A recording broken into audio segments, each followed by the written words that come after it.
أعوذ بالله من الشيطان الرجيم بسم الله والحمد لله والصلاة والسلام على رسول الله. All praise is due to Allah, and may His peace and blessings be upon our beloved Prophet Muhammad sallallahu alaihi wasallam. We begin by greeting all of our brothers, sisters and viewers out there saying Assalamu alaikum wa rahmatullahi wa barakatuhu. In the past few episodes, we have been talking about compatibility time bombs. And we said that these are problems that do not present themselves immediately, but rather they emerge over time.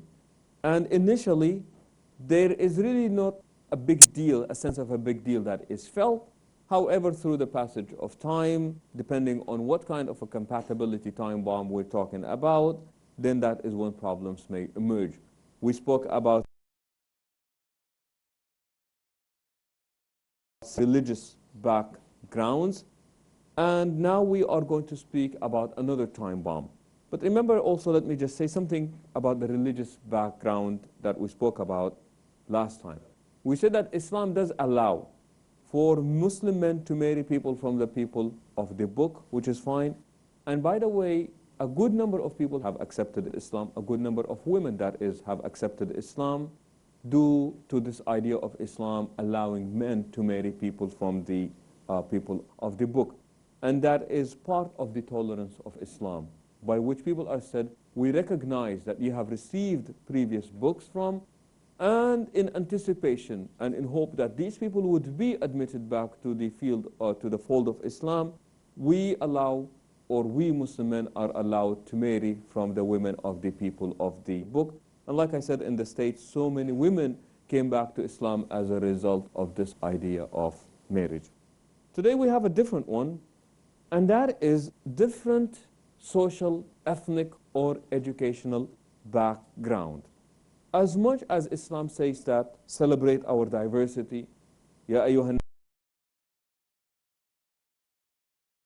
nasu qabaila li ta'arafu, O mankind, we have created you from a single pair of male and female. We made you into different nations and tribes so that you may know each other. Indeed, the most honorable of you in the sight of Allah are those who are most God conscious.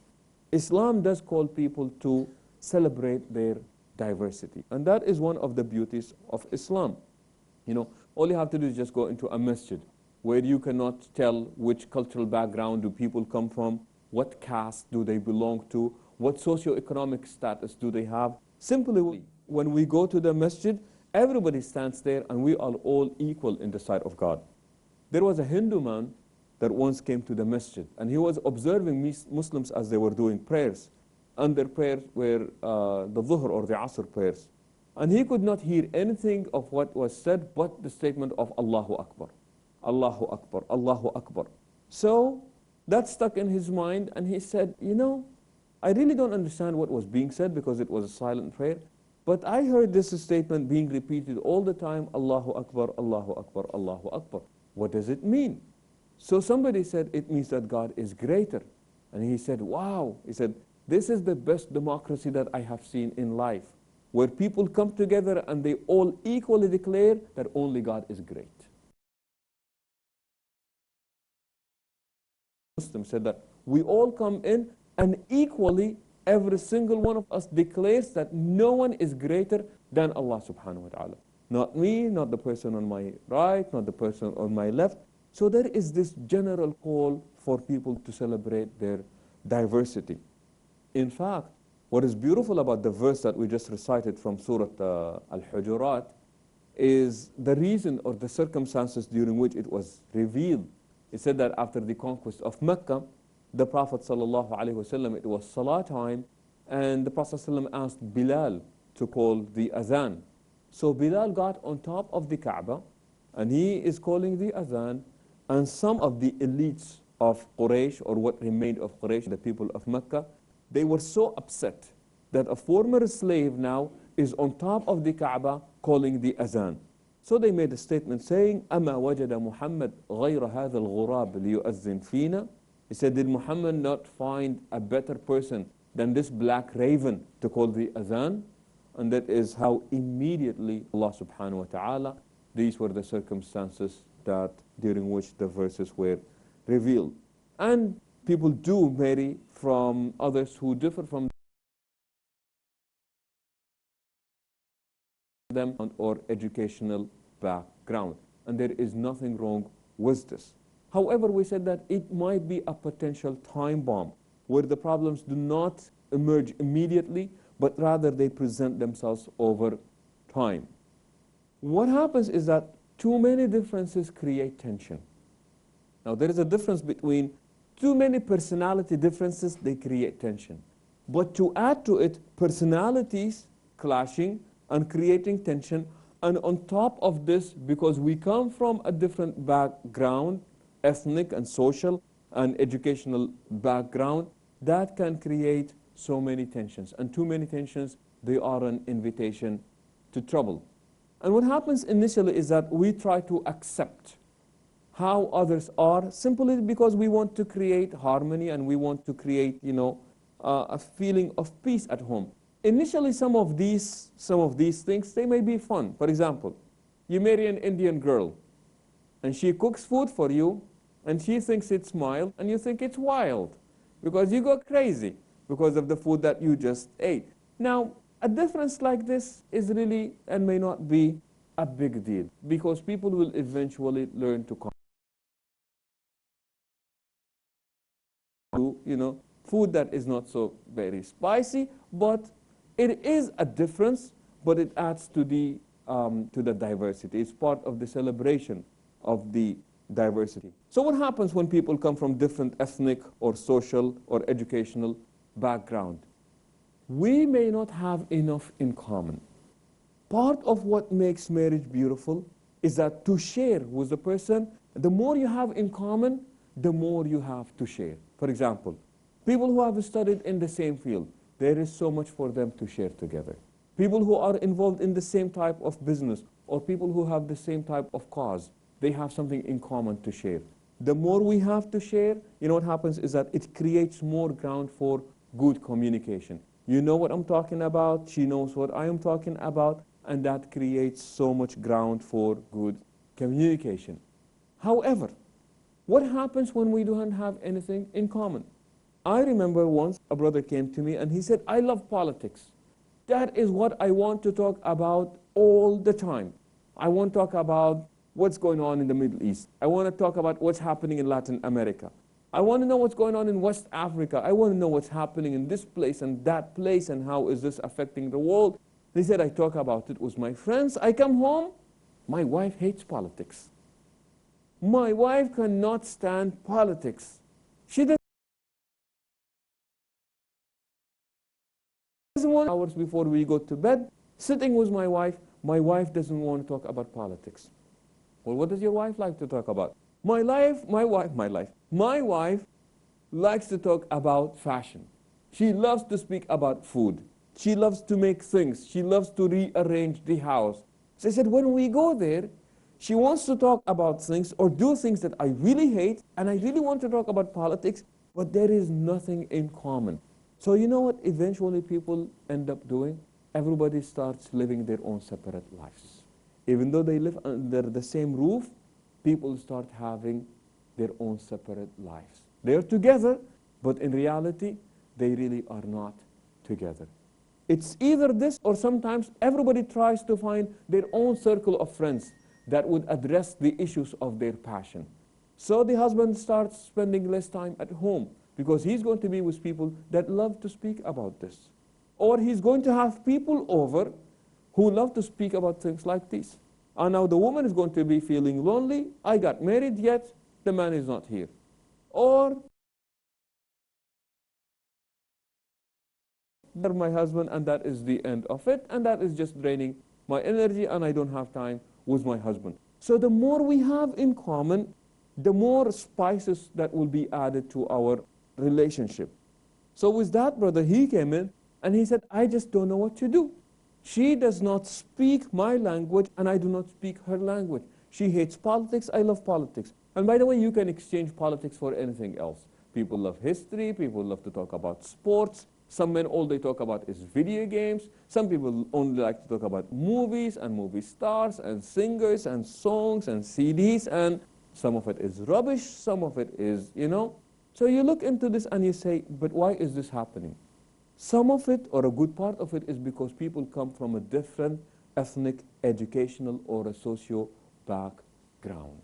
Now, another problem also that may have is that people may have different values. Let's face it, even though we come from different cultures, we have different values. Let me give you an example. One day, a brother was so offended. He has married a white girl in the US, and his parents happened to be visiting. So what she did is that she sat down and she had her, she had her feet up where the bottom of her feet was shown to people. And of course, people who come from Eastern culture, that is absolutely a great insult. I remember when I went to school in the US, it was very common that the students would have their feet up high on the chair. As you said, the way that makes you comfortable, and that's fine with me. Nobody is insulted by this. We come from a culture that says looking your elders in the eye is disrespectful. An older person comes in, so you talk to them and you are looking down. You come to the US, you do not establish eye contact, what do people think of you?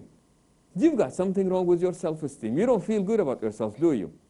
So now they start questioning your own sense of self-worth. What are you? So different ethnic background, they present different types of challenges. Apart from the fact that we may not have much in common, we may also bring in different values. We will say more about this topic after we take a short break, so please do stay tuned with us. And always be seen as man and wife. Assalamu alaikum wa rahmatullahi wa barakatuhu. Good to be with you again. And this time we're talking about a different type of a compatibility bomb. We spoke about age difference, significant age difference. We talk about different religious background. And now we're talking about different socio-economic and educational or ethnic background. And we said as much as we want to celebrate our diversity, as much as we say that all humans are equal, and Islam does preach this, وَلَقَدْ كَرَّمْنَا بَنِي آدَمَ, indeed we have honored all the children of Adam alayhi salam, and everybody qualifies to be a child of Adam alayhi salam. And we said what might be problematic is that we may not have enough in common. And sometimes we have less in common simply because of the significant difference in the educational background. It may be the case, and unfortunately that is also common, where the man has gotten so much education. They have went all the way to get their masters and their PhDs, but the wife at home, for whatever reason, she only has 4th grade education. Or it could be, we said that the fact that we come from different cultural background, and we gave the example, looking people in the eye, showing the people the bottom of your feet. Sometimes it's even the language that you use. What happens with this? And all of this creates tension, and tension is an invitation to trouble to the marriage, and it's an invitation to trouble in the house as well. Give an example that married a white girl and the Tunisian person that married a Latina girl, and these are all examples that I know of personally.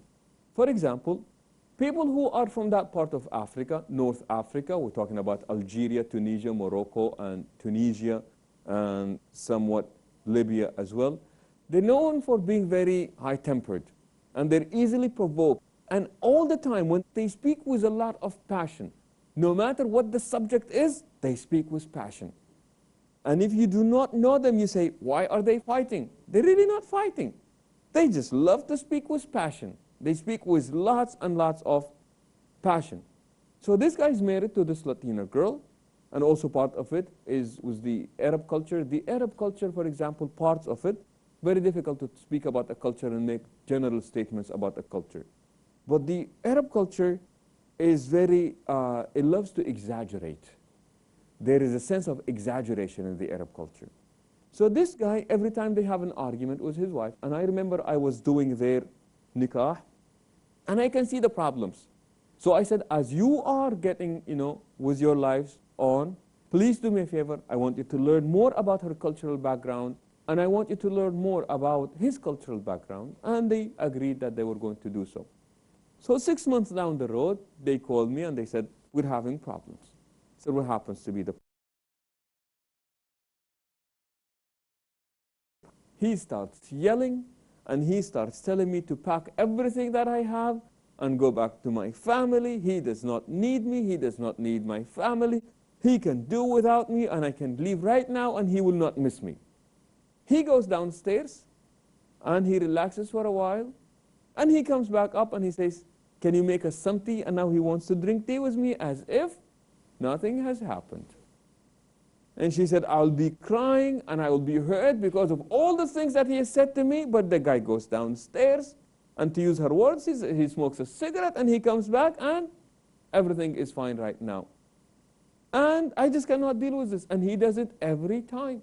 Now this person speaks with so much passion, he doesn't even remember what he said. But that is how he grew up. But now that is a difference that is emerging as a result of, people coming from different cultures.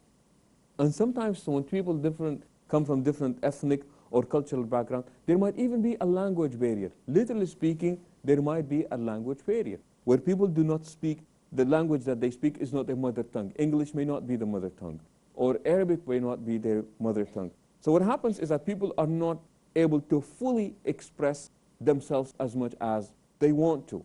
So this is what you get. So this is a huge compatibility time bomb. And that is when people come from different ethnic background. We're not saying that, it will not work. But we're saying that you have got to start paying attention to something like this. When there is a significant difference in the level of education that these people have received, then also that becomes problematic. Give you an example. A woman who is a doctor marries somebody that did not finish high school. How do you think the man is going to be feeling? Her chances of making money are definitely more than the chances of him making money. The amount of money that she makes is so much that he cannot even, what he brings in is nothing compared to what she brings in. How do you think a man is going to feel in a marriage like this? He will feel very intimidated, and he may even feel very inferior. And what am I bringing to this family? She's making all the money. She is the one that is better educated than I am. And it could be that they got married because they were cousins. But she has educationally achieved, and he did not. Yet, it does not negate the fact that that is very possible. And remember, even though we're speaking about compatibility time bomb, so the suggestion is that people are more compatible when they become from the same cultural background. They're more compatible when they come from the different, when they have some sort of close range of educational level. Now, when we say this, we are not necessarily promoting racism here. Because the notion out there is that if you do not, it is an absolute no-no, and we will never consider you. And that can sound very, very racist. And many times it is very racist. Give an example. We have people in the US who have never been to Pakistan or India or Palestine before in their lives. Their parents have never been to Pakistan, India, or Palestine in their lives. They come in and they want to get married to somebody from the US because that is their culture now. The culture is they are Muslims who happen to be from the US. Somebody from the same background comes to them and they say, no, that is not the case. One of the cases, this is a funny one that I was involved in, a young Lebanese girl. She was actually not fully Lebanese, but she was half Lebanese and half white. She came into the masjid and she was asking to get married to this person who happened to be an African American and who has accepted Islam. And her parents refused the marriage. On what basis are they refusing the marriage? They said, well, our daughter is studying to become a medical doctor, and we don't know anything about that guy. Turned out that he's also a student of medicine in the same school with their daughter, so that is not an issue. So they said that, well, he is not a Muslim. He really came to the masjid and he did become a Muslim. And then they said, well, he was not born a Muslim. Well, he was really born a Muslim because every child is born a Muslim. They said, well, he was not raised. The mother is Christian. The mother of this girl is still Christian. And they're making a big deal saying that, oh, we cannot have this because he was not born or he was not raised into a Muslim family. That is nothing but racist. And this is not what we're talking about. When people come from the similar or the same background, cultural, educational, and socioeconomic, it just provides more room for interaction. It provides people with that which is more in common so that they are able to relate to each other better, and it provides beautiful ground for people to talk about things that they both enjoy and have. And inshallah, with this, we will open the floor for questions and answers and comments, inshallah, preferably about this topic. I'd really like to ask you this question that, yesterday I was having a little talk with my friends around, and I was talking about your lecture now.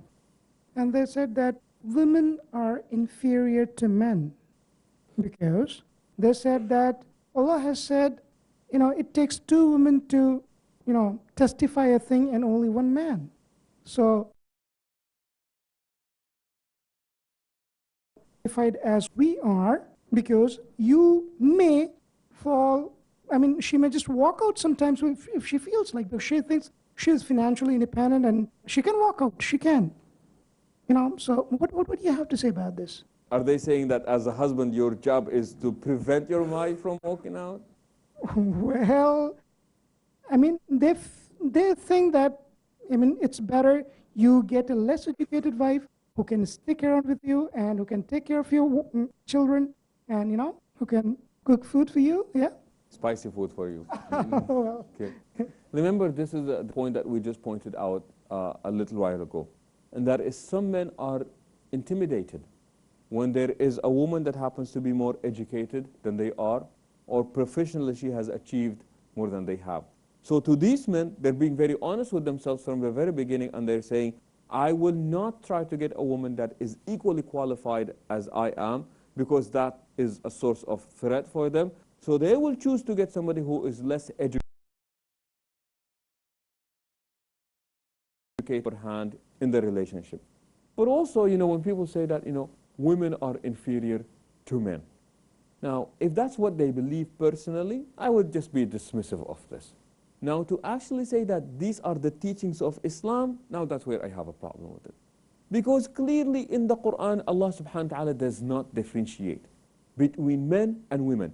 And in fact, Allah asserts our equality in three different areas. Allah asserts our equality as far as where it is that we come from. We all come from Adam alayhi salam. Allah asserts our equality as far as our responsibility is concerned. وَأَنْ لَيْسَ لِلْإِنسَانِ إِلَّا مَا سَعَى. And man, and in this case means man and woman, they will only be judged by what it is that they have done, by the kind of deeds that they have done. No woman is preferred over man, or no man is preferred over a woman. So where we come from, as far as our obligations, as far as reward and punishment, we are all equal in this. And this is really where we cannot say one is inferior to other. And with this, inshallah, we come to the conclusion of this part of our program. Very grateful that you have joined. Comments and queries and questions, and you may do so by emailing it to yasirfazaga@peacetv.org. Until we meet next time, we say so long and assalamu alaikum wa rahmatullahi wa barakatuh.